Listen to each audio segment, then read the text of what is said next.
New Orleans Pelicans guard Jose Alvarado is expected to miss 6 weeks due to a hamstring injury. They're already without Zion Williamson and CJ McCollum. It's time. You know what time it is? Game for Tuscaloosa's longest running sports show.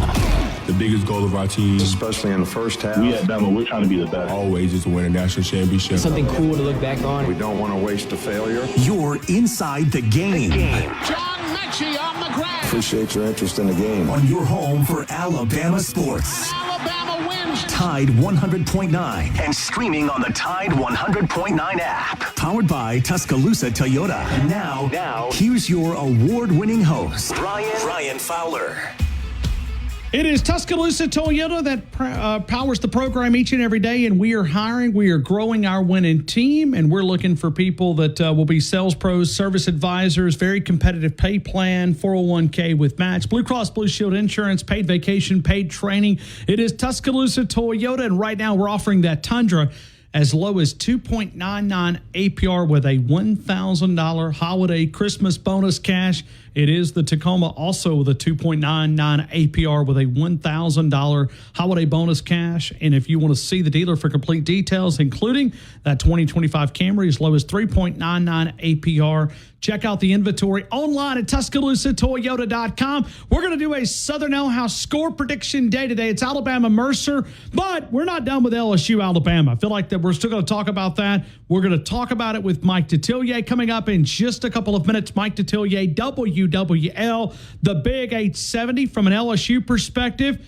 I can't wait to hear Mike, because Mike's a guy that is, I can promise you, he's not going to sugarcoat it for LSU, okay? Some of the things that he texted me after the game, and I want to dive into it, talking about Brian Kelly. I saw where the governor did not make very many people happy down there. Jeff Landry, who brought the Tiger back. I mean, can you imagine the guy? I don't know if this is his second and final term, but could you imagine a governor saying that the only Tiger that showed up on Saturday evening at Baton Rouge was the live Tiger? That's not a good one. Since our Tiger, our live Tiger, unfortunately, disappointingly, was the only Tiger who showed up Saturday. I'm sorry.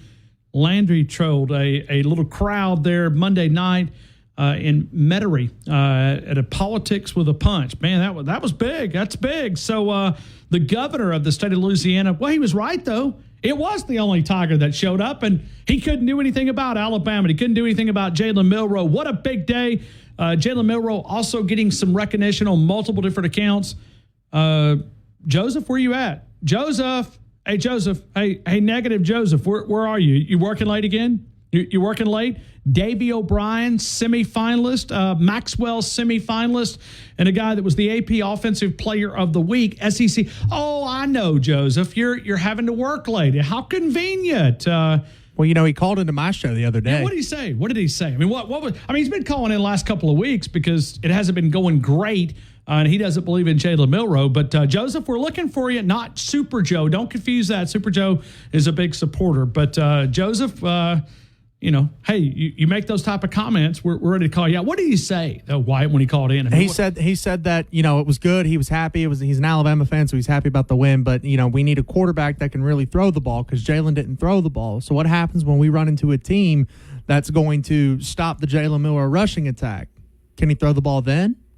I said, well, did you sleep the first half of Georgia? Because he was throwing the ball pretty good then. Yeah. Did the rain have anything to do with 109 yards passing? Did the wind have anything to do with 109 yards? Because it was very windy. Did Ryan Williams dropping a 30-yard potential touchdown have anything to do with it? I mean, so we go back just a couple of minutes. But anyway, I know a lot of pile on. I get it. I know what people have an expectation around here, and I get it. Joseph, I'm just picking on you. I'm just having some fun. But I noticed, like the last time he called us, like I said, he's working late. I know he's working hard, making that plenty of money, and we need it. We need it in our state. So we appreciate you, Joseph. But, hey, we'll talk about it today, and we'll have some fun. We'll also award our winner from last week. Let's start with Kalen DeBoer. I want to go back to UW. We talked about this, UCLA, Arizona State. You said, what in the world are you talking about, Ryan? You already went off the cuckoo's nest? Yeah, probably been off there. But first year at UW, he loses to Arizona State and UCLA, back-to-back weeks. Then what he does is he goes on a run for the remaining part of the season. They did not lose another game. Even into the next season, they did not lose another game until when? The national title game against the Michigan Wolverines this past January. So it almost reminds you, Kalen DeBoer by Chase Goodbread was asked the question. I thought it was a great question. It was one that, you look back at the similarities and players buying into what you're trying to teach because you're bought in, but you're still trying to implement everything that you want to do offensively, defensively. And Kalen DeBoer was asked the question. I thought he nailed it yesterday during the press conference. We were inside that building, and this is what he had to say.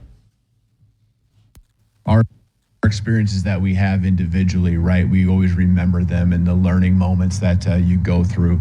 For our team, they weren't through that. But for me, just, you do take in those times, whether it's that season or 10 years ago. There's just things you go through that were part of the process then, that you try to remember and try to figure out what worked and what didn't to keep the team moving in the right direction. And honestly, it's really simple. You got momentum to build off of. You make sure you take advantage of it, and then you also continue to just keep the pedal down, keep focused on what you believe in. And we've been doing that, and we were doing that then that year, and we're doing that now. Just stay in the course, and just because all of a sudden, you kind of feel like you get over a hump doesn't mean, you can just let off, because it's about the next play. The next one's the most important one. And that's good. That's been our focus really since day one. It's just that now the execution, the number of reps, all of those things are helping us execute better. And so, questions probably, Nick was just up here. How were we able to, be more productive? Well, our execution is better. We weren't behind the chains. And so the playbook's more available to you. It's a lot easier to call plays. And so just all those things, those experiences that you're referring to, yeah, I'm certainly aware of those, and it feels a lot like that. But it doesn't guarantee, right? It doesn't guarantee us anything. We got to keep moving forward, build on the momentum that we have right now at this point of the year. So you listen to Kalen DeBoer, you listen to him kind of describe that. Yeah, it was his personal experience. Very few people went through that. When you look at some of those UW players, possibly maybe with Parker Brailsford or Josh Cuevas or even Jeremy Bernard. But when you think about going through that, and I don't even know if they were on that first-year team. Like I said, I don't know UW's roster maybe like I should on that first year. Jeremy Bernard, I think so. Parker Brailsford. They both work because Brailsford is a redshirt sophomore. He would be. So he would have been on that first year. But obviously the winning side of things when you look at Kalen DeBoer. So we'll dive into that. We'll take some more audio. We'll do our Southern L-House score prediction day. And you look at Mercer. I thought Rodney Orr had a great comment on Tighter Insider. Rodney's a friend of ours. He's a guy that we love to feature on our show, and we'll do that again later this week. But you look back at this upcoming game, it's Mercer, okay? But it's not it's a faceless opponent. Do you play up to the standard that you play? And this was Rodney's words, and I think they're brilliant. Will you play up to the standard that you have created, or are you going to play down to the competition? And you say it's Mercer. But do you answer the call? Do you take this momentum that you found in Baton Rouge? Thank you, Baton Rouge. And do you build upon that? Yes, I think this team will. I think they've hit a stride here. And you see Jerry Palm. Jerry Palm says, I believe in Alabama. What did he do? Jerry Palm moves Alabama up to number 3 in the college football playoff projection. He replaces Georgia. Ohio State replaces Georgia. Alabama up to number 3. He's going to explain that coming up at 4 o'clock. He's going to join us live. A guy that's a statistician. He's known as a bracketology expert. He's going to join us to talk about this college football playoff because he's now, when you look at 12-team playoff, he's got Alabama up there at the number 3 seed. He's got them in the Peach Bowl in Atlanta. Thank you, Lord. Hallelujah. Hallelujah. Yes. Let me check my budget real quick on my traveling budget. I like it. I like it. Compared to what we spent out at the Rose Bowl, yes. Peach Bowl in Atlanta, praise baby Jesus. Yes. Please. Fiesta Bowl, Glendale, Arizona, no thank you. Sugar Bowl, New Orleans, okay, I could do that. Rose Bowl, Pasadena, California. Can I remind the college football bureaucrats for just a minute? It's not a benefit to your players to go to L.A. for a gift. It's supposed to be a reward to go to one of these bowl games. L.A. is no longer a point of destination that your players stepping over meth needles and homeless people to get inside their hotel. It's not a reward to go to L.A. Okay, we were out there. It's a dump of all dumps. Sorry, Torres. Don't you guys don't tell Torres what I just said. Okay, he lives out there, but he can probably agree with me as well. But it's not a reward to go. Sugar Bowl, New Orleans. Okay, Glendale, Arizona is a beautiful time to spend. January the 1st. It's warm, right? Not cold. Good. Okay. Peach Bowl in Atlanta. Okay. It's close proximity like that. But he'll explain that coming up in a couple of minutes. And Alabama, according to him, would play the winner of Georgia, Indiana. How you like that? So he's got Georgia winning, but he's also got Tennessee in there at number 10. So he's got multiple. And when I say multiple, he's got, 1, 2. So he's got 3 teams from the SEC in. So he's got Alabama. He's got 4. I'm sorry. He's got Texas and Tennessee meeting in the first round. Texas and Tennessee. So he's got Alabama winning the SEC. We're going to explain that. We'll let him explain that coming up at 4 o'clock.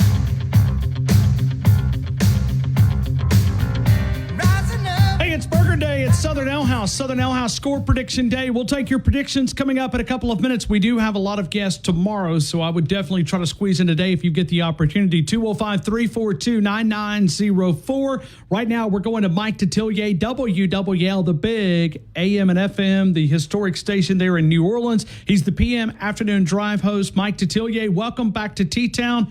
I hope you're doing well. Yeah, Ryan, doing great. Thank you.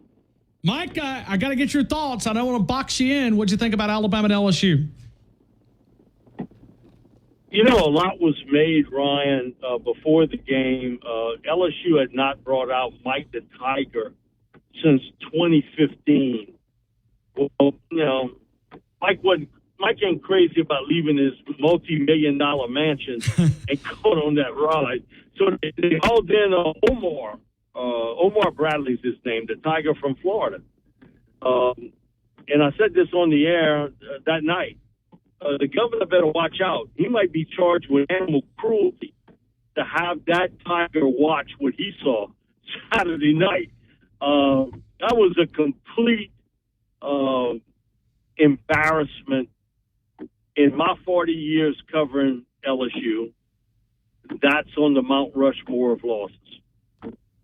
It was a total beatdown. You were outclassed, outplayed, outcoached. Any out that you can use, that's what it is. LSU looked as though for 2 weeks they were totally unprepared for Alabama's offense. And I give Jalen a lot of credit. One day, Milroe's is going to go into the College Football Hall of Fame. I would use every snap of the last 2 LSU games.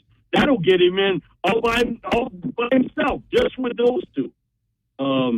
He was unbelievable that night, really was, running the football, and I thought he threw the football well.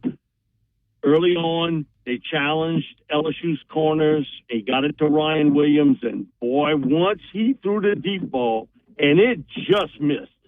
Ryan just couldn't pull it in on that field.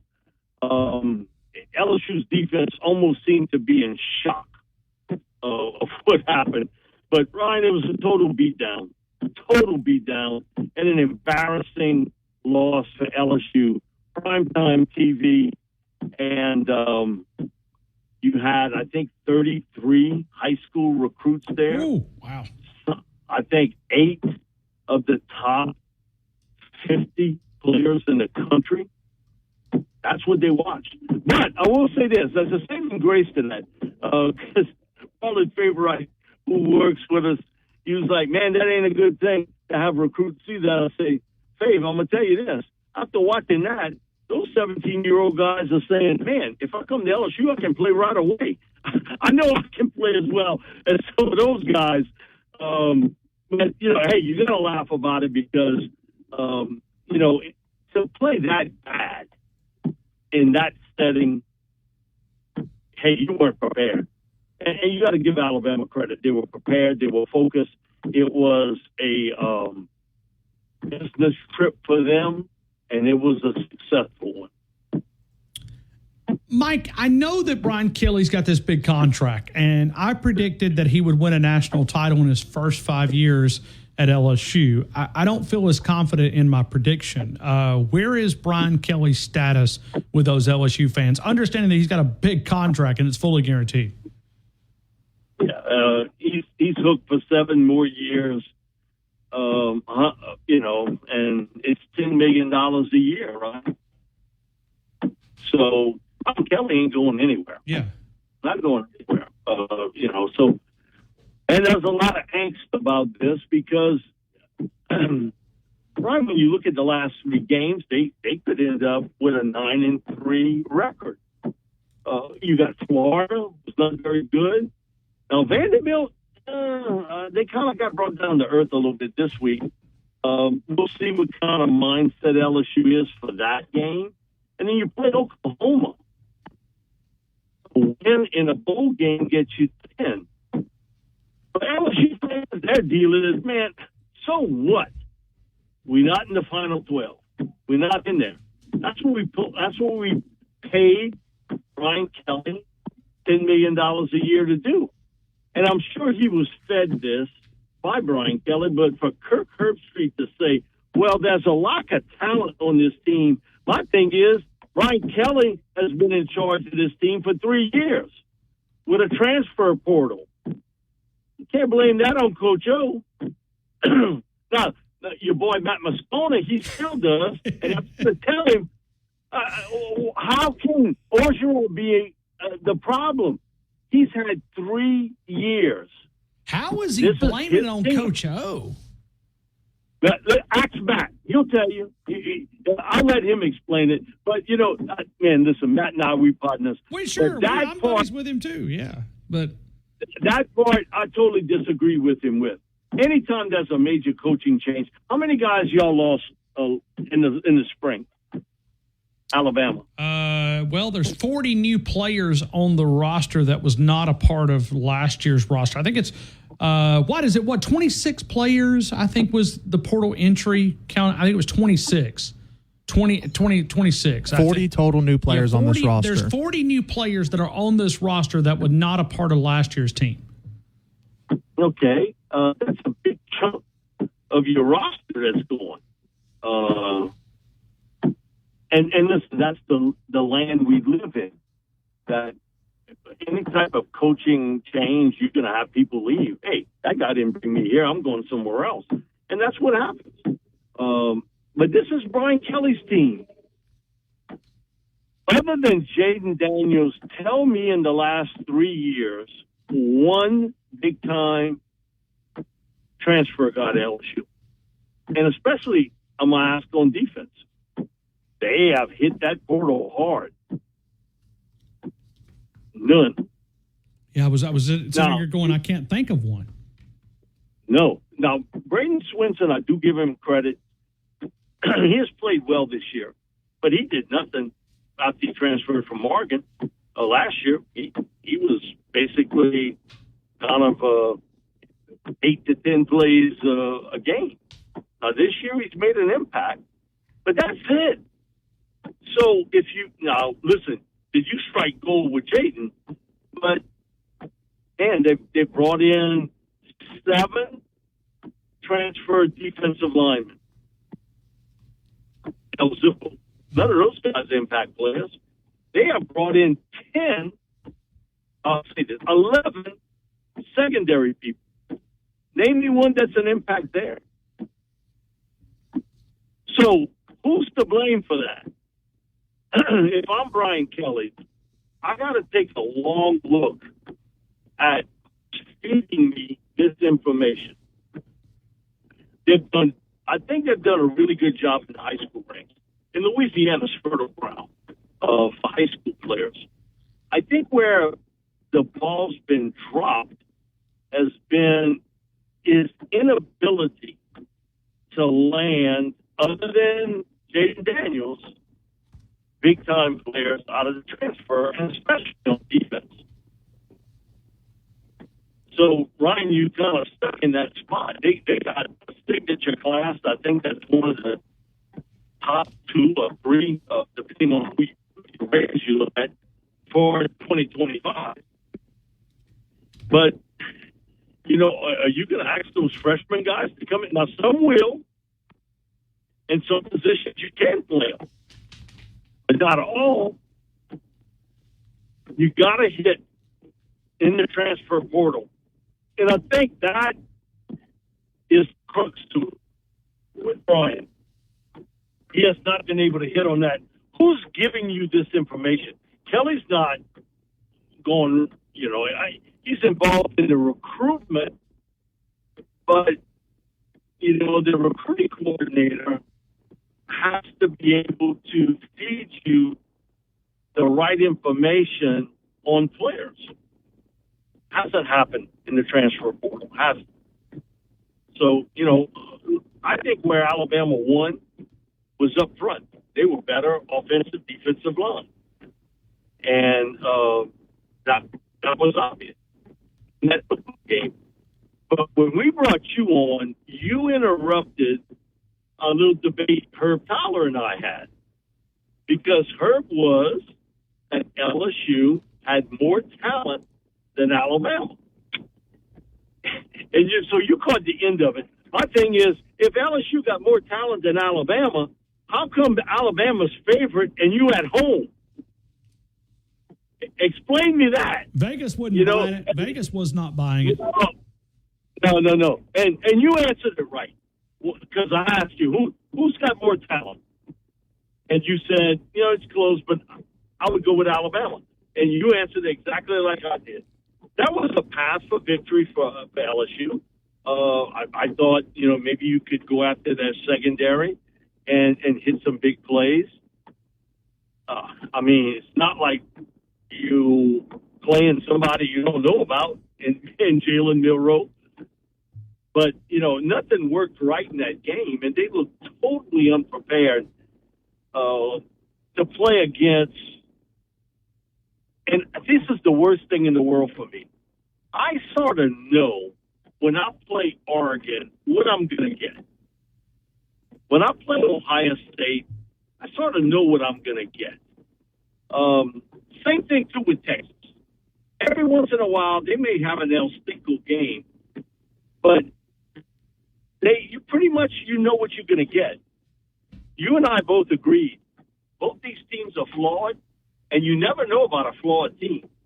Which one is the correct one? The one that beat the hell out of Georgia in a half, or the one that played in the third and fourth quarter, or the one that played in the fourth quarter against Vanderbilt?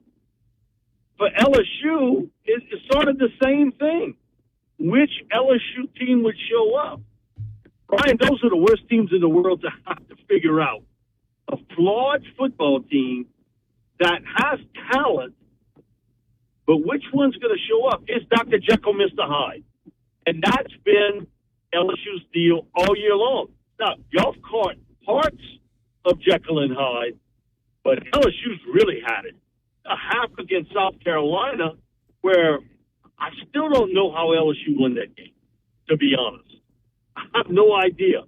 Ole Miss had them in every statistical category but one, the score at the end of the game.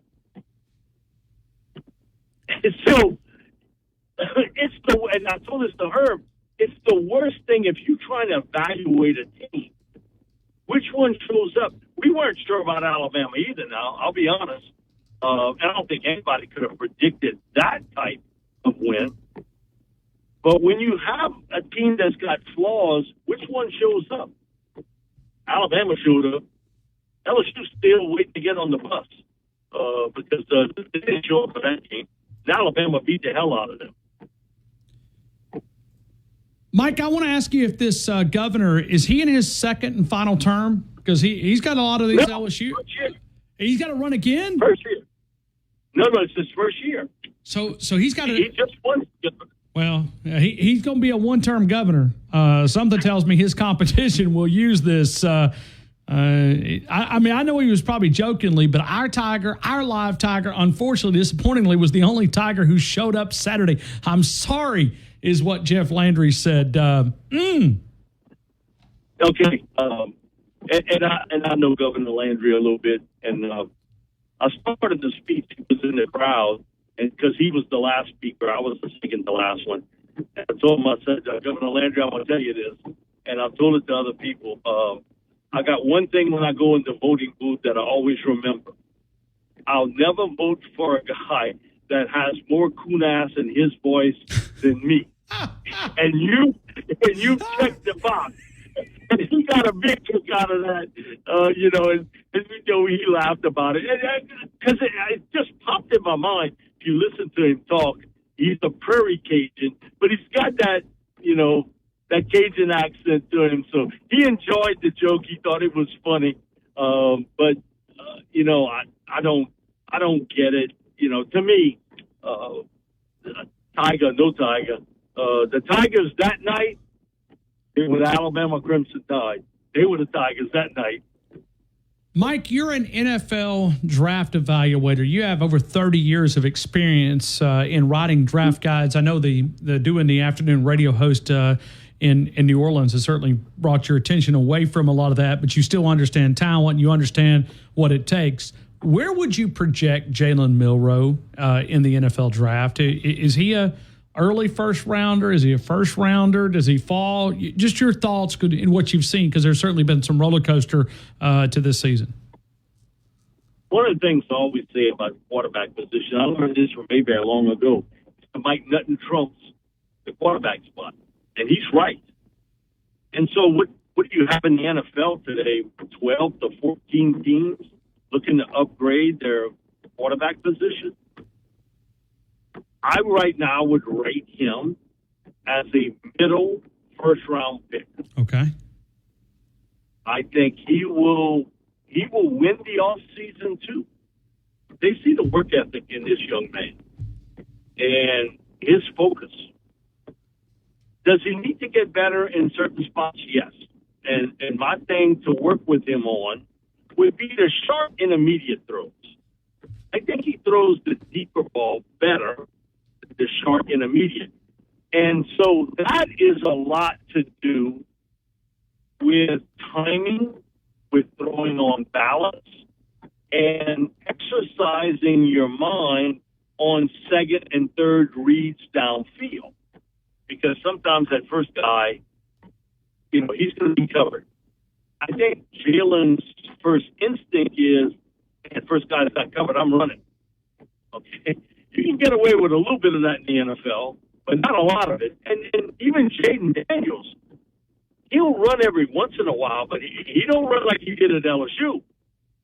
So I would rate him as a first round. I like him. Bobby and I totally disagree. Bobby does not think he could be a starting quarterback in the NFL. We totally disagree on that. I think Milroe, I think he ends up being a mid-first round pick. And I love the work ethic. When you hear that from everybody around him, that to me jumps out, that he's willing to put the work in. And he knows nobody's going to test out athletically better than him. And he got a cannon for an arm. But it's the short intermediate stuff, and I think a lot of times that has everything to do with your setup, delivery, body balance.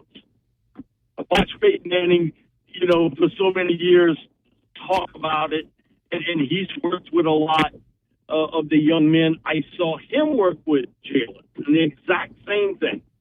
The setup, the delivery, but body balance. And I tell everybody this, we had 48 starting college quarterbacks at Denning Passing Academy.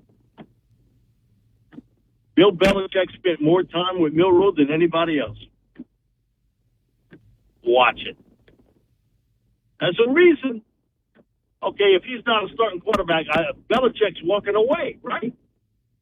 Bill's walking away from that. Sure. I told us to Bob, hey, if he didn't tell in the first 10, 15 minutes, okay, and he walked away, I'd have put up the red flag. But he stayed with him. The Friday, the Saturday, Sunday morning, watched. At every practice session, Belichick was there to watch him. That's a reason. That was the reason. And I'm sure some of that has some carryover to that. He got told things by Coach Saban about Jalen Milroe. And I'm sure that's why Coach Belichick was there to watch. He watched Carson Beck. I saw him spend about 15 minutes with Beck the Friday morning, and I must say a good 10, 15 minutes Friday afternoon. He was there with Carson. He didn't spend the time with Beck like he did with Jalen. And so that sort of has been planted in my mind that I'm sure you got told by Coach Saban about him, but he stayed there and watched him. And we saw Peyton Manning twice walk over to the practice field and sort of turned him a little bit. You know, he was kind of grabbing by the waist and turn and then kind of over the top. You know, Peyton's not spending that kind of time with every counselor out there. He may talk to every one of them and work with them, but man, he spent some time with Milroe. Hey, one thing I do know about Peyton, he knows about quarterbacking. He does know about quarterbacking. And so Bob and I totally disagree on that. He does not think he's a first-round pick material guy. He does not think he can be a starter in the NFL, and I disagree with him. Mike Detillier, WWL, the Big 870. Mike, I appreciate you for being a part of the show, getting a lot of great compliments from our segment. I appreciate you joining us here. Your audience is different this week, so, I mean, you're having to be therapist down there a little bit, but... But here's the best part. After the game, and we're doing pregame now for the Saints, he said, Mike, you know what I told you about the Milroe? I don't think he could be a starting quarterback in the NFL. And, man, he said, man, after watching him last night, I might be wrong. I said, Mike, he's like, man, that pass to Ryan Williams that he missed. Mike said, I was impressed with that. Okay, I said, so you're changing your tune. He said, no, I can't totally change it, but I think that game caught his eye pretty good. He said, and I told him, just watch the rest of the games. Just watch the development of Milroe now. And, you know, the young receivers and the rapport gets better as the season went along. We saw it with Daniels. It was the exact same thing. It got better as the season went along. It's fun to watch. It's fun to watch. And you mentioned a couple of minutes ago, the work ethic is something you can question some areas of his game, but the work ethic, I don't know many college kids that are getting in the building at 4 a.m. in the morning. No, it's not just a myth. I mean, it's true. It's factual. So, Mike, I appreciate you, man. Thank you so much. Thank you, Ryan. I appreciate it, buddy. Thank you. Mike Detillier, WWL, the Big 870. We're doing a Southern Ale House score prediction day. We've got more Kalen DeBoer audio, but a comment that we want to go back. App.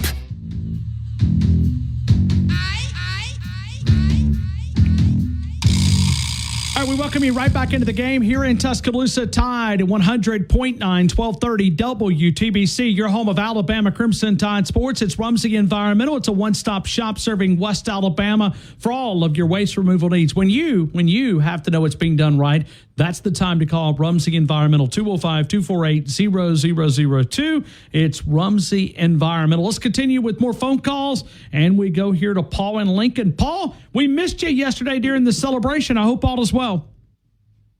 Embrace the suck, Ryan.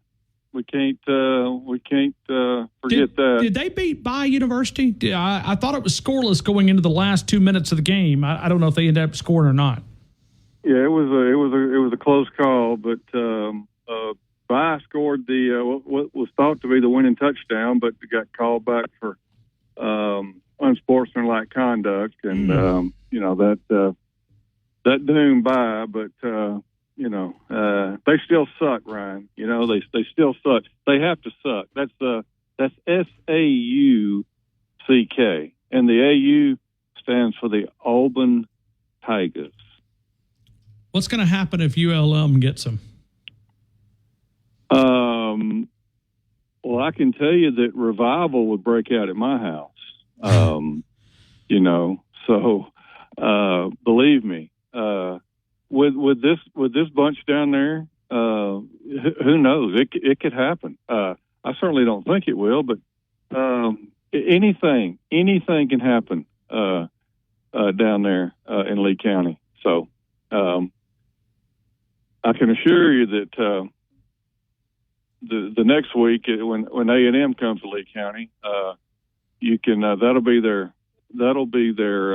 seventh loss, or would that be no? They're 3-6 now. That would be their seventh loss, and their eighth loss will be brought to you by the University of Alabama. Roll Tide. Fear the thumb. Fear the thumb. Barrett Sallee said, I see how you worked that in there yesterday, but ULM 5-4, Auburn 3-6. Auburn is a 24-point favorite, but I wouldn't take Auburn minus 24 if they were playing their practice squad players. So exactly. Ryan, I want to and listen, I know he's gotten some credit throughout the season, but I tell you what, there's an unsung hero along that offensive line, and he's our center, Parker Brailsford. What a job! That he has absolutely, totally solidified the interior of that offensive line.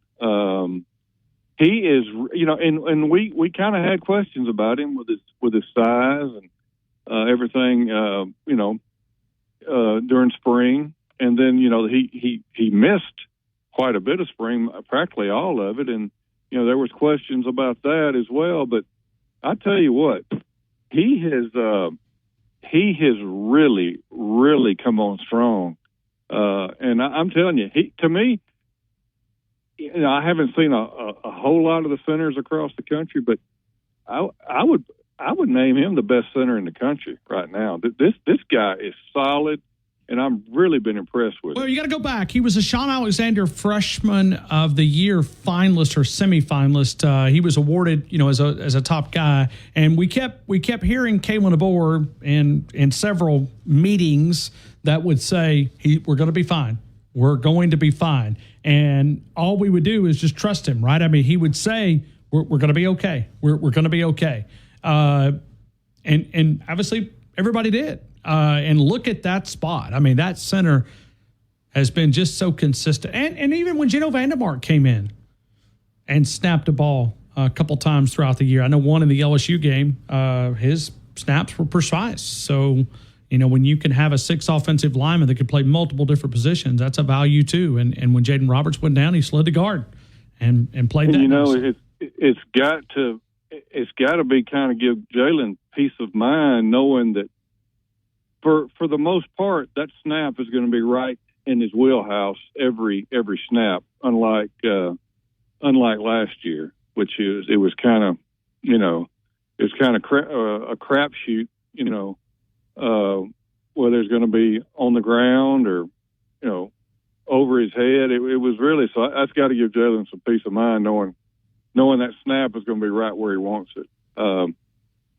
But Ryan, with that beat down in Red Stick Saturday night, and I think I'm right, since 1971,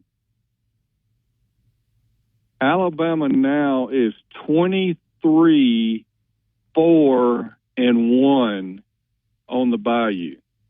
Think about that. Wow.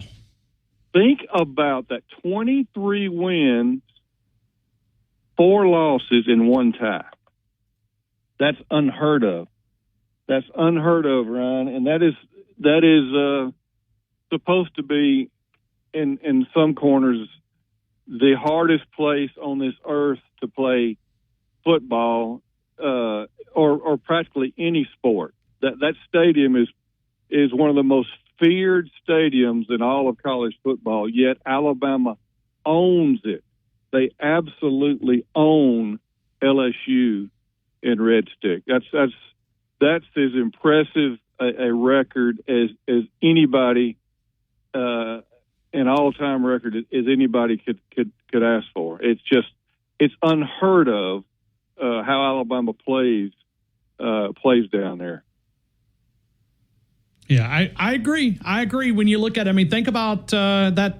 And I understand why there's so much frustration with LSU fans against the University of Alabama. I mean, if you'd had a national title ripped out of your arms in 2011 after they beat you here in Bryant-Denny Stadium, I mean, you go through all the different disappointing blocks that we've blocked for them reaching Atlanta or whatever. I mean, you can understand why they hate us. And if you understand why, what is it, Bama is burning. Well, yeah. If we're burning, what are you guys doing? Yeah, little Matty, he didn't take that loss well. And I'm telling you what, T-Bob Hebert is a maniac. That dude needs to be on some serious medication because that post game show they had, you sent out the link, and I started listening to it, and I had to turn it off. It got so bad, and that T-Bob Hebert, like I said, that dude is a psycho. He's an absolute psycho that hates Alabama. Well, it goes back. He was on that national title team in 2011. I know he was. And so that the hatred of losing a championship game ripped out of your arms, right? I get it. I mean, he's still, man, he's reckless. I mean, he has got a bad. You've heard of Trump derangement syndrome. He's got Bama derangement all syndrome. over him. Yes. I'm telling you, man. What a man alive. That dude is something else. I swear. Gosh, oh man. But all right, on to Mercer. We gotta figure out a tiebreaker question. Yes, we do. Where would you like to go? Oh man, I would. Why don't we? I don't know how. We haven't done Milroe rushing yards in a while. That's exactly where I was going. Oh my! I'm not sure how long he may play in this game. Don't tell Coach Saban I said that. Coach DeBoer. Yeah. Well, no. If Coach Saban ever heard you ask him how quick can you get the backups in, he would go off. Remember, he would absolutely go off. How do you know they're going to get to play? Yeah. What makes you think you're going to assume that? Oh, man. So, yeah, let's go Jalen Milroe rushing yards. Okay, I like it. All right. Let's go Alabama 49, Mercer 10. And let's go Jalen Milroe 162 yards rushing. 162, I got it. Paul, 49-10, 162 rushing. I'll take that. And we're very curious tonight to see the college football playoff rankings released. We'll see where this Alabama football team is, but we got Jerry Palm coming up in 1 hour. He's got Alabama as a number 3 overall seed. In other words, he projects them to win all these 3 games, go to Atlanta, make it to the Atlanta game, and win it. Yeah. Wow. Yeah, that's. I heard you say that. So that'll be an interesting conversation with him as well. Yep. Hey, thank you, Paul. I appreciate you, man. Hope you have a great day. Roll Tide and roll MAGA. Right back to you.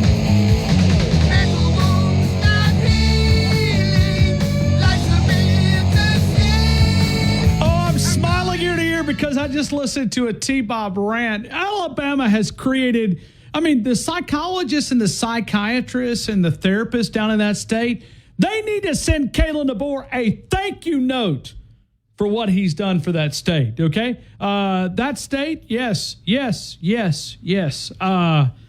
My. Let's go to Deshaun Jones, which had a big sack and came in for the University of Alabama, a transfer. Kalen DeBoer was asked about him yesterday, and he said this about Deshaun Jones. How did Devontae Smith come out of Saturday, and what did you see from Deshaun Jones filling in to his place? Good question. With Deshaun, he's been just right there, ready to go. We've moved him around a little bit with positions just because he's a very versatile player, and he's got game experience. With his past and coming in, just kind of learning things and being ready to go. I'm really proud of him for that.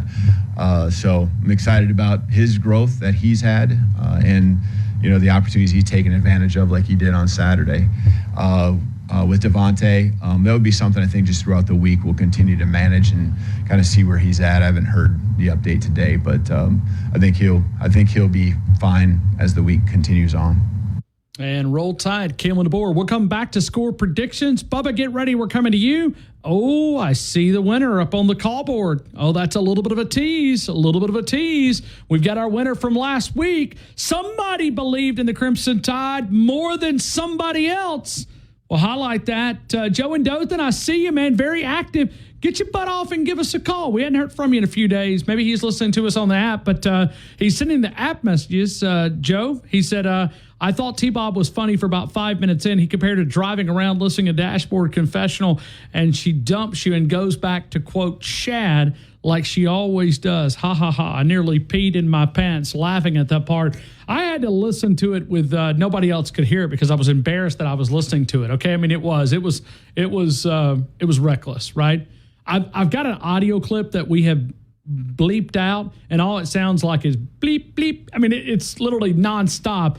All right, we'll continue. Tennessee, we're going to play an audio clip, and it's if you're very sensitive, it's going to be one of those that it could get you in a little bit of. I mean, we cleared it with our boss. That's what we were doing. That's why I was a little bit late coming back, because I was like, okay, can we play this? Is it legal to play this?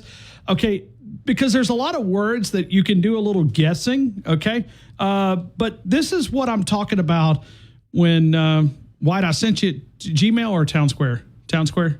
All right, I'm sending it to you right now, and then we'll fire it up. T-Bob he's got a real good rant, but we had to beep out about 1 million different words because he is. I mean, this is the issues that Alabama.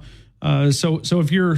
And listen, the words you can't hear, but it's pretty easy to guess what those words are. But we literally bleeped out everything, which took an art of work even to do itself. But Wyatt's going to get it up, and we'll play it here just coming up in a couple of minutes. The city of Calera has painted a water tower with orange and white. Looks like the Tennessee Volunteers. They say it's FAA because of the Shelby County Airport. So safety first, fashion second. There's a lot of people reacting up in the city of Calera that has painted this. But that is one of the things that a little bit crazy. The city of Calera got flooded with a lot of Alabama probably complainers saying the new water tower that's been painted on County Road 12 near Savannah Point. Yes, we know that bright, gaudy, orange and white checkered pattern may scream Tennessee Volunteers, but rest assured, it is not some elaborate prank by city employees. It hasn't been voluntarily vandalized. I like that, how they worked that in there. Believe it or not, this is an eye-catching design that's federally mandated by the FAA because of the tower's proximity to the Shelby County Airport. All right, well, one real quick thing. You cannot hear the words because we bleeped them out, but if you're easily offended, drift away for about 3 minutes and come back to us. This is the meltdown. This is what Kalen DeBoer has done down in Baton Rouge. I'm so fucking sick of this shit, dude. All Louisiana, everybody just wants us to keep accepting being shitty, you know? Why the fuck are you mad? Why are you mad you're last? Why are you mad? Just be happy. You have this, you have that. What do we got? We have sports, okay? We have sports. That's all we got, okay? Tonight. So we're on. And we get to watch the Saints. Look, I got the Saints who could have find their way out of a street corner if they had a gun GPS. I got the LSU Tigers who just got their slammed in by their arch rivals like they were in a wheelchair. I got the Pelicans who don't know how to keep anybody healthy for 5 games if it could save their life. What the is going on? Like Jay Johnson. Please. Tim Mulkey. Please, They Jay. call women's basketball Kim. at LSU. Matt McMahon. We need you. We need you now. Help me, Obi-Wan. You're my only hope because otherwise I'm going to into oblivion. I'm going to stick my fingers so hard up my own that I end up with a brain aneurysm. I think I'm about to have a heart attack, dude. My heart's beating very fast. That's why I gave you you did chug 2 doubles mezcals. Like, that was an awful lot of alcohol I'm into just your so system. sick. I'm just so disgusted by tonight, dude. I know. You should be. We all are. You should be. Watch him. We all are. We're all very, very. We're all very disgusted by right? tonight. Right? All right, we got Okay, my bad. I'll calm down. No, I don't want you. You're good. You're good. He told him, take a deep breath. Oh, this is, Bubba, give me your reaction. Have you ever went on a rant like that? No. That was insane. That was an all-timer right there. That would be a free-for-all Friday sponsored by Brian Hard Construction ×3. I mean, great job creating the bleeps because there was a bunch of them. I mean, oh my gosh! I knew those words too, so I was able to fill in the blanks. I ain't believing that. That's crazy. That's what Caleb DeBoer and the Alabama Crimson Tide did to LSU. That's what they did to LSU. That's the rants we're talking about right there. Complete meltdown. Yes. And it's so funny. Oh, my gosh. Anyway, yeah, they did it with Jones' favorite player, too. We did. Well, I've been told that I've been a little hard on Joseph. So, No, you don't. Hey, Joseph is a chicken. Quack, quack, quack, quack, quack. You too scared to call in now, buddy. Now, hold on. I don't know if I've ever heard a chicken do that. What was that again? Do it again. Well, I don't know. That little segment there got me all flustered. Yeah, that was funny. That was funny. Yeah, it was. But anyway, I mean, I feel sorry for our buddy Matt Moscona, but I'm glad it's his misery and not mine. Absolutely. You would never hear nothing like that on Tide 100.9, that's for sure. Yeah, well, you would, but I'd be fired. Yeah. If Alan Nick was involved, you probably would. Yeah, I'd be jobless. Yeah. All right, ball game. It's gonna be we got to go out there and punch them in the mouth. Just like we're playing Oklahoma or LSU or Tennessee or whatever, you know. And my theory is about the SEC game. If we get invited to go and win it. Go, yeah. I mean, hey, Jerry Palm's got us not just there. He's got us winning the darn thing. I can believe that. If we get on a roll like we are now, you know, what is Robert's status? I know he got hurt. Does anybody know? His mother tweeted out that he was okay. We'll wait for an official injury report. Okay. But his mother tweeted out on Sunday on the X account that, that he was going to be okay. Now, I assume. Okay. So it wasn't that serious of an injury. Well, I'm not saying it's not a serious injury. It's just that he was going to be okay. You can take that a couple of different ways. So. Okay. But I will say this. It was not a part of Kalen DeBoer's, injury report yesterday. No, it wasn't. It wasn't. I was just curious. I'm gonna go out on a limb here. 62-7. 62-7? No, 52. 52-7. Okay. And then we go with Jalen Milroe, total rushing yards, trying to salute our superstar after the big day. And, it gives us a, excuse to talk about, a record setting. He also tied Sean Alexander for the most 4 touchdown games in Alabama history. It's pretty awesome. Right. 167. Whoa. Tell you what, I'll take it. 167. Bubba, Well, he'd get most of that in 2 runs. I mean, he could. Yeah. All right, Bubba. Have a great day, man. All Thank right. you. Roll Tide. Roll Tide. Let's continue, and we'll go 205-342-9904. JR, Coker, Alabama. Hey, JR, good afternoon. You're in the game. I hope all is well, man. Good afternoon, Ryan. I'm doing good. Good. Hey, you sound a little better than you did last week.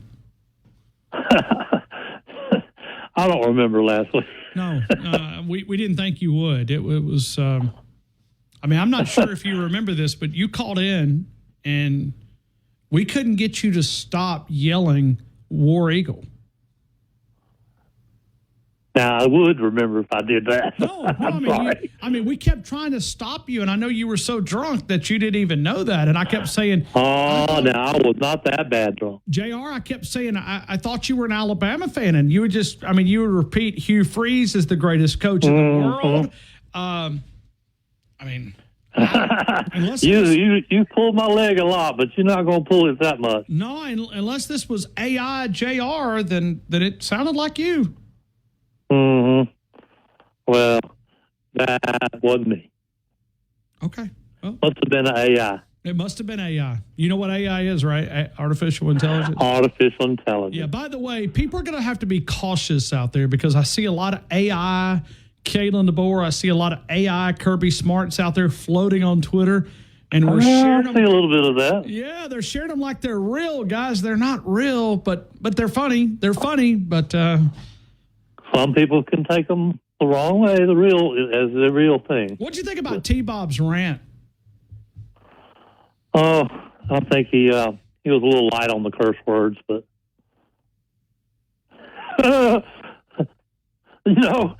I really, I think, I don't know that I put him back on the air. What do you mean? Put him, well, he didn't do the rant on our show. He did it on his YouTube show on ESPN 104.5. Well, I realize that, but ESPN should not put him back on. I mean, my gosh, beat him out or whatever. He's still, like you said, everybody knows what he's saying. Well, he didn't do it on FCC regulated station. He did it on his YouTube show. So he didn't, they don't have to abide by the same rules. Like if you cuss, then FCC could actually, we run a delay, but. And you'd beat me out, but then a couple times y'all probably cut me off. Yeah, we would. I mean, we've had to make, and what we're going to start doing is we're going to do like a cuss jar, JR. And anytime you cuss, we're going to make you pay $5, and at the end of the year, we'll make that donation to the Knicks Kids Foundation. I think that's a fair thing, right? So I like that idea. Yeah, just come off the hip there with it. Well, that's not a bad idea. Yeah, anytime you cuss, you got to make $5 donation to the Knicks Kids Foundation. Sounds good. I just told T-Bob that we played his audio, and he goes laughing my butt off. Ha ha ha ha ha. He's actually listen.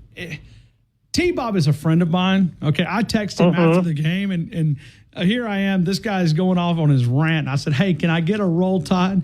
I won't say what he said, but he did come back and say, that is a butt whipping, he used the other word, of epic proportions. So T-Bob is a highly intelligent guy, okay? He just loves his Tigers a little bit more than most, okay? Because he played there. Well, I would say instead of epic, it's epic. Epic. Epic then? UPIC? Yeah. Okay. Oh. Up it.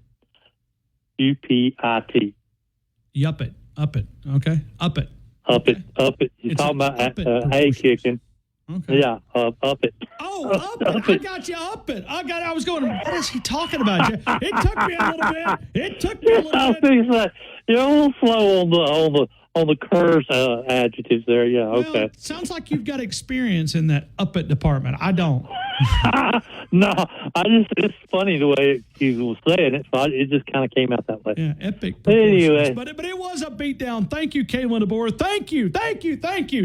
I mean, if it really was. I mean, as much smack is coming out of Baton Rouge, Kalen DeBoer's. Don't you feel like they gave up, though?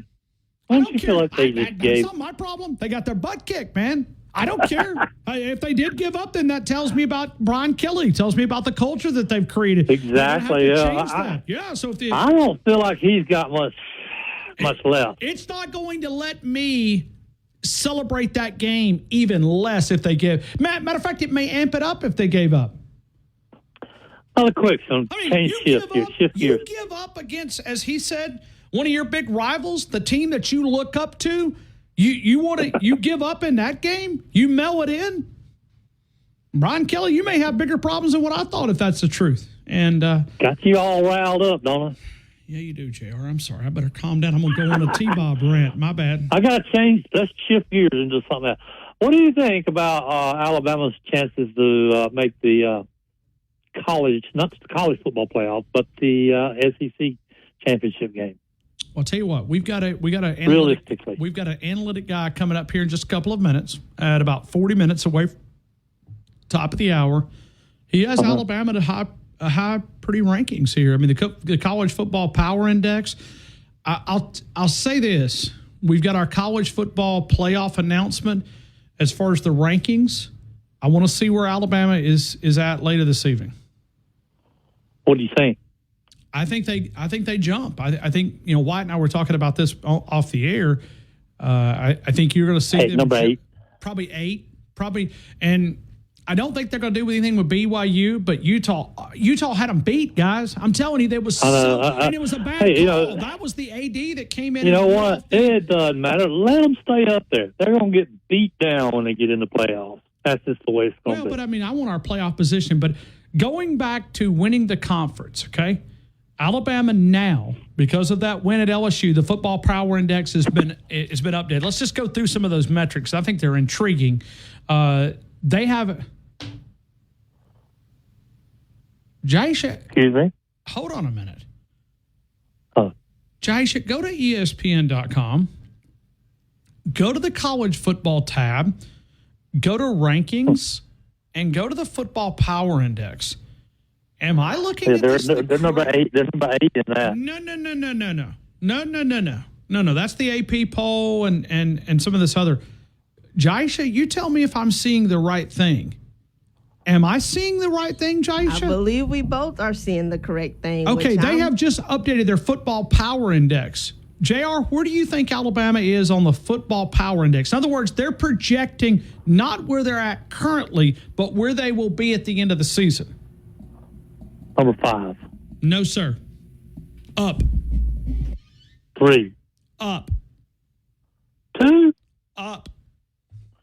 I think they'll be the number 1 At thing. the end of the season, the football power index projects that the University of Alabama, the number 1 team in the country, they have got them at a 54 percentile of winning out. They have them at a 30% chance of winning the conference, and they've got a playoff percentage chance of 74.5, making the national championship game at a 24.3, and then winning the national championship at a 15.2. But they've got them as projected. We need to get Bill Conley on where he can talk about this. I'll reach out to him. I like it. But they've got Alabama at number 1. Listen, I do think if they play the way they did Saturday night, JR, they can beat anybody in the country, including the Chicago Bears, and I'm joking. Exactly. But, hey, they could beat my Dallas Cowboys like a redheaded stepchild, okay? I mean, they would take my Cowboys to the woodshed, and I would love every minute of it. I'm just joking. I know they're not going to compete with an NFL team, but it sounds good. Well, they might with Dallas. They might. But I mean, JR, you brought the heat out of me today, man. I mean, I'm fired up on this call. Listen, though, I mean, I really thought that after that game with LSU, that Alabama is peaking at the right time. I mean, and that feeling about winning out, not just through the rest of the season games, but the SEC championship game. If we are so gracious, so willing, I mean, so fortunate enough to be playing, and also went out through the playoffs. We're number 1. We're going to be the number 1 team. I predicted it. Right. I predicted it online just last night. I don't know if they could be number 1. Jerry Palm's got them at 3. JR, give me a score, man. We have taken way too much time. So you got. All right, here we go. All right, All right, 63-3. 63-3. And then we're going Jalen Milroe rushing yards. Where do you want to go? Well, I think he'll be cut off by half, probably just one half. And I'm going to say 198. That was a Dawson score, 198, 63-3. JR, we are going to blackmail you. And if you're not willing to make a... Yeah. Jaisha went back and pulled the tape. You did say War Eagle last week multiple times on this show. You were so intoxicated you don't remember it. But I don't believe it. Well, you can buy. Yeah, I'll have to hear it. Well, we've got it. You have to make a donation, and we will not play it. But if you don't want to make a donation, we'll play it. So, and you've got a couple of days. You don't have to decide right now. You can come back and we can decide at a later date. But yeah, we have the audio. When I call in and I talk to Jaisha, she'll tell me the truth. Well, Jaisha went back and pulled the audio. We've got you saying that chant from Auburn. You were so intoxicated you didn't even know it. I don't get that intoxicated. In fact, I really don't. I can't. You know what? I can't even handle it no more. Since that concussion I got in July, it doesn't take half as much alcohol, and I'm out of balance already. So I can't do it. So you're wrong about that. That's why I know you're wrong. I'm light on alcohol now. If that donation doesn't come in, I do enjoy it though. When I get rowdy, we know you do. All right, JR, I got to run, man. Thank you. Roll Tide. Take care, buddy. Roll Tide. We'll continue with more of the game. We'll take more phone calls. 205-342-9904. Josh in Georgia coming up in just a couple of minutes. Kalen DeBoer audio that you need to hear. All right, let's continue. 205-342-9904. Don't forget about the Big Buck Hunting Contest, the old Big Buck Hunting Contest. Deer hunting season is upon us. We've got guys throwing sticks out there right now. We call that bow and arrow, but sometimes we refer to it as sticks. The Big Old Buck Hunting Contest is available, Tide109.com. Weekly winners, grand prize package as well. So if you kill a big one, it's presented by Hicks Taxidermy Taxidermists, which is a great, certainly one of our friends here in the Tuscaloosa community. And if you're looking for those great boots for hunting apparel, you can do it at the Wharf since 1976. It is the Wharf, the work in Western headquarters for the entire family. If you're looking for a new pair of jeans, if you're looking for hunting apparel, at some point we're expected to drop in temp. We don't know when that is. We're sitting here on November the 12th, and we've just had brief little small evenings of cold weather, which feels like football weather. So hopefully we can drift on down there a little bit. Cold weather apparel, if you're looking for a pair of insulated boots, waterproof boots, casual boot, Western wear for the entire family. It is the Wharf since 1976, the work in Western wear for the entire family. It is the Wharf on McFarland Boulevard. If you go by El Gran Patron, right there on the right, pass by the old Winn-Dixie that's now turning into an Aldi. You go to the next shopping center, and it's right there. If you go to the blue plate, you've went too far. It's on the right-hand side of the road as you travel westbound. It is the Wharf, the work in Western wear for the entire family. Think about Christmas. That'd be a lot of gift ideas. One of the callers talked about that a couple days ago. Open until 6 p.m. today, Monday through Saturday. Open until 6 p.m. So you got plenty of time to swing by and get a new pair of boots, or just maybe steel-toed boots, work boot, work apparel, Carhartt clothing. All the name brands that we have trusted is available at the Wharf since 1976, the Work in Western headquarters. Let's go to Pat in Tuscaloosa. Pat, your second place. That gets you absolutely nothing. Yeah, but if I had to lose to somebody, losing to Josh in Georgia, I got to meet him recently, and losing to Josh in Georgia was special. But I knew I was close on it, and I should be real close because I went against the public in the parlay, and I think I hit all three of the parlay, but depends on tiebreaker as to whether I won that. But because I hit Ole Miss and I hit Mississippi State. Two Mississippi teams in Alabama would have given me three of the parlays, I'm pretty sure. But tiebreaker probably beat me. But anyway, Pat, what do you think about this Football Power Index ranking? I think it's because we have I think we were one of the only teams in the country that's played 4 or 5 teams in the top 25 when we played them. Yeah, we call that battle tested. Battle tested. Yeah, I mean, I'm excited that what I'm really excited about is possibility of seeing my 2 backup quarterbacks get to play maybe with some first team receivers this week. I mean, I don't know that that's going to happen. I would like to see it happen because I've been preaching that we need to get, in order to make this deep run that's projecting, we've got to have 2 backups both ready to go in the event that, God forbid, something happens. Everybody says, Martin Houston chewed my butt out this morning. Boy, him and he got his sidekick to chew me out. Everybody chewed me out about I don't want Alabama to play in the SEC championship. And you just being all football players want to win championships. Well, here's what happens. Did you see what happened in that LSU game? Hey, they was hitting hard down at LSU, even though they lost the game. And feedback, bless his heart. But they had to know going into that game that they were going to lose. All you had to do, when I got out of the car at Baton Rouge, I walked nearly 2 miles from where I had to park to the stadium. I walked through all kind of LSU tailgaters. Hey, only noise they were making was music. There was no tiger bait, no nothing. It was flat, dead. You can tell by these guys about how the team's going to play by how the cooks are doing. You know, I mean, I really can. It's amazing how you can get a feel for the game by the atmosphere of the crowd going to the game. Does that not make any sense? Yeah, I think that's one of the benefits of going to the game. You get that momentum. You get to feel that energy. And, hey, I'm sure it was great that the players kind of felt that energy too. Oh, yeah. Yeah. I mean, it was phenomenal. That is a special place, but it's a special place for Alabama to play a football game and win a football game, not for LSU at night, not against Alabama. Other teams maybe so, but that stadium belongs to Alabama. 10 wins for LSU since the dawn of football time. Is that not crazy?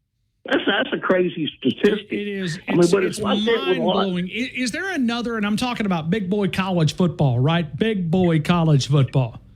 Is there check out that number you're talking about. I think it's Mississippi State. Could be that bad or worse. Well, Mississippi State's Mississippi State, though. I mean, we're talking about. When's the last time they won an SEC title? I can answer that. The day after December the 7th of 42, December the 8th, they won their only SEC title game. Yeah. So the day after Pearl Harbor. State. Well, I mean, I guess you're okay. So you're saying to be big boy having won a national title or something of that nature? But of course not. Oh, I mean, that's got to be the worst as far as a home field deal. Has got to be LSU, and I hate that we're giving them bulletin board material for next year. I mean, because they come into our place, and Tuscaloosa is the only place they've actually won a few games. I said 41. I said 42. It was 41. I'm sorry, I missed that. But the surprise attack on Pearl Harbor the day after they won their only SEC title games. I mean, we're talking about a program that doesn't really have a rich tradition. LSU on the other side is pretty solid. Yeah. Hey, I'm not a deer hunter, but have you seen these new bows that shoot a steel ball? I haven't. Okay. I just recently saw one shooting a steel ball 200 yards on a dead gum. It was so powerful, it shot it looked like a 5/8 steel ball, like a musket ball, that it shot that thing a good 150 yards on a rope with big time knockdown power. I got you. Totally quiet. And unreal Well, what they're coming up with. It's not that I'm anti-bow. I'm anti-snake. Pat, I don't like going to the woods this time of the year. No, thank you. Well, hey, if you bring your pistol with snake shot in it. Yeah, well, after you step on it and get bit, I don't think that does you a darn bit of good. Yes, sir. Anybody going to the woods right now, as hot as it is, without having extremely good snake boots, and even at that, I'd have extremely good snake boots and have them going all the way up to your butt. Because good Lord. I got you. All right, let's go. We're getting off in the weeds here. All right. Yeah. No pun intended. Yeah, let's go back. My score, I like 56-14. 56-14. Jalen Milroe rushing yards. What do you want? Rushing yardage. I'm going to go about 82. 82. Okay, be a little conservative here. I got it. All right, Pat. 56-14, 82 against Mercer. Thanks, man. Gotcha. Have a blessed day. Hey, we're going to find out Friday if I won or not. Oh, the parlay picks? Yeah, we'll announce that on Friday. Yep. All right, gotcha. Thank you, sir. Thank you, Pat in Tuscaloosa. Pat, second place on the score prediction contest. We're doing a Southern Ale House score prediction contest today, and we go here to Mary in Georgia. Mary, good afternoon. You're in the game. I hope all is well. All is well, Ryan. How are you? Oh, it's great. It's a great day. Great day. I mean, I'm still enjoying that victory over the LSU Bengal Tigers. I am too, Ryan. The Tide is definitely still rolling in the Bayou today. The Tide is still rolling in the Bayou, that's for sure. I'll tell you what, it just feels good. It just feels good after getting that, that win, the energy around this program. Right. It's good to go in the building and feel this compared to what it was a few weeks ago. And never that they gave up. But we had a few fans out there that kind of jumped ship a little bit. That's okay. We know who you are. Yeah. We still, I'm recording this. I went through Twitter and everybody that jumped off Facebook, I've recorded their name. So when we win a national title over in your city, your area, because that's where the national title is, we're not going to let them celebrate. It is. I'm about 30 minutes away, maybe 45 from where the national title game is going to be played. I'm right outside the skirts of that area. Yeah, even if we win an SEC title, we're not going to let them celebrate. Of course not. Absolutely not. And from what you were reading about the predicted stats of that, and I'm saying if as a positive note because I'm hopeful that we can get there. And if we do, I'm going to be elated. And this will definitely be a great season of ball if we get there. I'm loving the options that we have of getting there, and I'm hoping that we can still pull through. Good point. This team showed a lot of bounce back, so we'll see if that continues. They did. Absolutely. Just like I was saying yesterday, this weekend coming up, I'm excited about this game. If we can just keep the ball running, run the dang ball, we've got this game in the bag just like we had Missouri. I believe that for sure. Well, and we need to see this Mercer game. It's not about the opponent. It's not about the opponent. It's about whether you take this initiative to give them a good old knockout punch and you play to the standard that is Alabama Crimson Tide football. Exactly, and I believe that we will hold up to that standard this weekend. Good point. I believe it. All right. You ready? I got a score ready for you. All right, Mary, I'm ready. Let's go 60-0, actually. 60-0. Okay. Jalen Milroe total rushing yards. I'm going to go about 145. Okay. 60-0, 140. I'm going to try to be a little conservative. About that. All right. I got it, Mary. Thank you again. Appreciate it. Have a good one. You do as well. Thank you. Let's go to David. David, good afternoon. You're in the game. I hope all is well. Hey, Ryan. How's everything going, my friend? Man, we're having a great day. Smiling ear to ear. That was good news about that index there. Alabama being #1. Can't wait to listen. Well, I had to get Jaisha to look at it just to make sure that I was doing the right thing. Because, I looked at it, I was like, #1? Yeah, I don't blame you there because that would kind of be, is my eyes seeing what I'm thinking? Yes. Yeah. No doubt about that. Wow, they got some high scores, and man, I tell you what, 59-0, 60-0. Woo! I don't know where to go with this. I don't know where to go with it. Depending on if Milroe, I don't know. We're on a roll. We can't get too overconfident. Oh, my gosh. I don't know what kind of score to pick. Oh, my Lord. Quick, Dave, now, you never have problems with scores. What's your dilemma here? Well, I don't know. I know the Mercer, unless I'm reading it wrong, regardless who they play in there, they 9-0 for the season.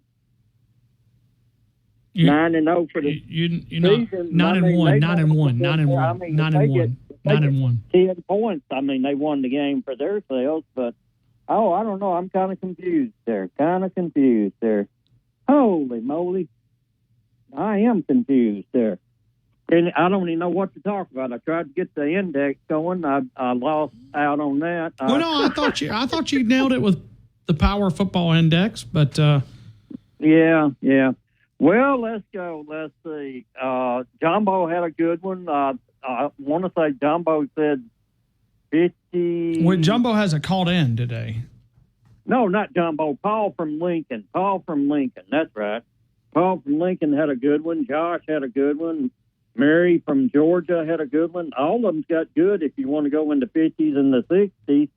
Oh, my gosh. Let's go 45-0. 45-0. Jalen Milroe, total rushing yards. Rushing. Okay. Rushing, he had a great one this weekend. He might not play that much. I'm going to say 161 yards. Got it. Thank you, Quick Dave. Appreciate you, man. All right. Roll Tide. Gotcha. We appreciate that. Let's continue with more of the game. We've got Jerry Palm coming up here in just a couple of minutes. We'll talk about that right here on the game.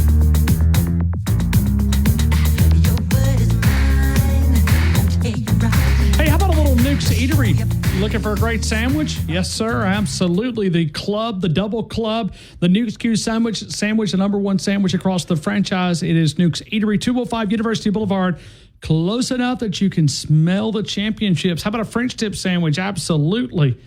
12-layer cake, salads, California-style pizzas. Go see my friends, Joel Brumfield, University Boulevard, 205-758-2455. Also conveniently on the app, you can order your food. You can have it delivered to you as well. But you can go and enjoy takeout or go in and enjoy in that full-service restaurant, Nuke's Eatery. Also catering from a small office party to a large corporate event. Nuke's Eatery on University Boulevard. Let's go to Robert in Mobile. Robert, good afternoon. You're in the game. I hope all is well, man. Hey, man. How are you, Robert? There's some really big scores out there in this game. Just a little bit. Is there a line anywhere that I couldn't find a line for this game? Any betting outfits making a bet? I think I can find you one. Let me see, because normally even with an FCS opponent, there's still a line. Tell you what, you keep talking, and I'll go looking, and I'll see what I can find. And if I find one, I'll stop you. Yeah, I'm definitely in the high category myself too. I think I don't look at Miro do a lot of running in this game.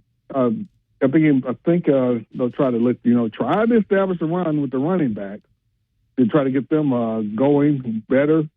Because really, I say we don't want our quarterback to be our number one rusher, but it's it's beginning to be kind of hard for that not to be the case. Of course, the advantage with Miro rushing is that gives you an extra blocker in when he's running. Versus when the running back's running, it's okay. That's one less blocker there because Miro's not going to go out and block for the running back. So that's one of the things that helped his success with running. Although, like I said, a couple of those runs, he just made some really great cuts in the middle of the field. He keeps that going. Goodness gracious. So I'm going to go into more in the lines of 59-10 myself. Yeah, another high score. We may all end up being disappointed. 59-10. Where you want to go rushing yards? I don't think he's going to run that much. If nothing else, he's not going to play in the fourth quarter. So I'm going to go maybe 80 yards rushing at the most. I mean, I'm looking for Ty Simpson to be in that game for quite a bit of it, with the kind of score we're predicting. Now, I'll see how some of these people are getting him into the 150 range, like some of them I've heard. Well, so you're going to play four quarters? Yeah, I hope not. Yeah, I try not to persuade people, one way or the other, but I did think some of the numbers were a little bit high. But the minute I say that, they will all switch down to being low. So I try not to impact that. So, but I was going, woo, wow, big. I don't see a line. I'm being told that. Well, I'm being told. Okay, I'm gonna keep looking at it. Yeah, I couldn't find one either. You could go to ESPN to find the lines, and I couldn't find one there either. I kind of figured that they're thinking Alabama's going to take it pretty bad, and they can't get a good feel for how get good even bets on both sides. So, which is good. So Mercer's record, they only lost one game. They're 9-1. 9-1. Okay. I'm seeing. Okay, I need to try to go back. I'm being told that FBS, FCS lines come out a little bit later in the week. Okay. Could you imagine? I would not have imagined a 12-team playoff, and both Georgia and Alabama are on the bubble of not making it. That just wouldn't have computed in my brain when we were talking it. And now both Georgia and Alabama is on the bubble of not making a 12-team playoff if they lose one more game. That's crazy, isn't it? Yeah. Well, I said, well, Texas A&M is in a decent spot. Like Texas A&M and Texas, they're in a good spot. They can afford another loss, but that's just how the season is playing out. It's and I'm like I said, I'm enjoying it. It's very exciting. Robert, there's two different sides of me. I would love to see Alabama win the national title. I mean, that would be so incredible, man, to see Alabama win a national title. But to be able to go and win an SEC title, I'd love to see them do that. But there's part of me that the enjoyment would also be hoisting up that trophy, but part of the enjoyment was be watching these other fan bases cry. I mean, that was always fun. I would love to see, because they doubted Alabama so much, and for Alabama to flip the script and go win a championship, whether that be an SEC title or go to the national championship game, or even make it to college football playoff appearances and do some damage. I mean, it's right in the world. We're the ones who gave college football the college football playoff expansion. We did that. I'm not trying to sound arrogant, but we did that. We gave them playoffs too, the initial 14 playoff. It's only right in the world that we're there. By being the latest dynasty. Yeah, it would almost be as much fun as I've had watching all the liberals, talking head liberals, eat crow last week from Trump. I'm so enjoying their last election. I'm still basking in it. And I've watched more clips of The View than I ever have in my life, just to watch all their reactions. It's been so much fun. And you're right, they ranked Alabama, people heads exploding when Alabama's back into the mix too, is also just as much fun. So, yeah, I mean, when you look at this and you think about it now, what they're going to do is they're going to try to justify their predictions, right? They're now telling you how wrong it is for people to vote, and they're messed up. I mean, it's kind of funny. I was watching a clip. Trust me, I don't watch her, even though she's an Alabama alum. I'm not a big fan of Caitlin Collins.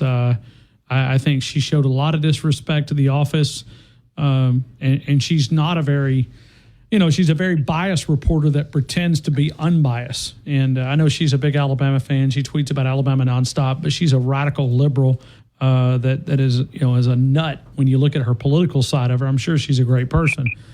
Just a lot of warped opinions, in my opinion. Look at you, Robert. Here you are dragging me right back down the pool. I mean, I thought we had escaped that. I mean...